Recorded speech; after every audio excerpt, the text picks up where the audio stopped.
हाटोडी college रे संवाद आम ओडिशा और आशोपेयर पक्षर एक स्वेच्छाकृत रक्तदान शिविर अनुष्ठित हो शिविर में आशोपेयर राज्य संयोजक रवि कुमार, हाटोडी कॉलेज अध्यक्ष चित्तरंजन राउत, ब्लॉक उपाध्यक्ष रतिकांत राउत, समाजसेवी उदयनाथ कर, विशिष्ट रक्तदाता शरद कुमार पात्र प्रमुख अतिथि भाव जोगदे यह आनुष्ठानिक भाव उद्घाटन करने सहित रक्तर आवश्यकता उपर निज निज वक्तव्य रखिते।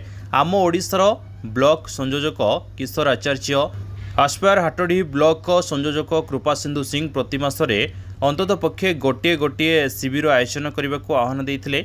आनंदपुर रक्त भंडार डाक्तर और कर्मचारी माने रक्त संग्रह करते। यह अवसर में 129 थर रक्तदान करिथिबा सोडंगा ग्रामर शरद कुमार पात्र को संबर्धित कर आज संवाद आम ओडिशा एवं आस्पायर हाटोडी मिलित आनुकूल्य एक ब्लड कैंप होता, ब्लड डोनेशन कैंप, जोठिकी आम समस्त साथी एवं आम संस्थार युवक युवती माने एवं यही आखपाखर समाजसेवी माने मिसी आम 41 टी ब्लड संग्रह करूँ एवं आशा करूँ आगामी दिन में यही ब्लड डोनेशन कैंपर मात्रा बढ़िबो। आम सब अंचल ब्लड डोनेशन कैंप करूँ, आम अंचल प्रत्येक रोगी को ब्लड जोगाई देबू, कहीं रक्त बिना आम क्या मरवा देबूनी। जमती आम शिक्षा क्षेत्र में वैप्लविक परिवर्तन आने चाहूँ, सेमती रोगग्रस्त होता लोक मानक भी आम ब्लड जोगाई देवा। प्रत्येक जीवन मूल्यवान, तेणु समस्त बचाइवाई चेष्टा करिया, समस्ते रक्तदान करने समस्त को अवेयरनेस करूँ।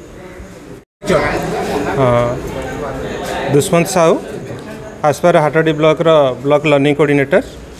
आज हाटोडी आंचलिक महाविद्यालय ठारे संवाद ओडिशा एवं आस्पायर मिलित आनुकूल्य एक ब्लड डोनेशन कैंप अनुष्ठित होता। ए टोटाल आमर 41 यूनिट ब्लड संग्रह होता एवं आम आशा करुचु आगामी दिन में यही प्रचेषा आमर जारी रहिबो एवं रक्तदान एक महत्व काम एवं एभली पुण्य काम करने आम आस्पायर समस्त स्वेच्छासेवी भाई भौणी एथि समस्ते चेष्टित।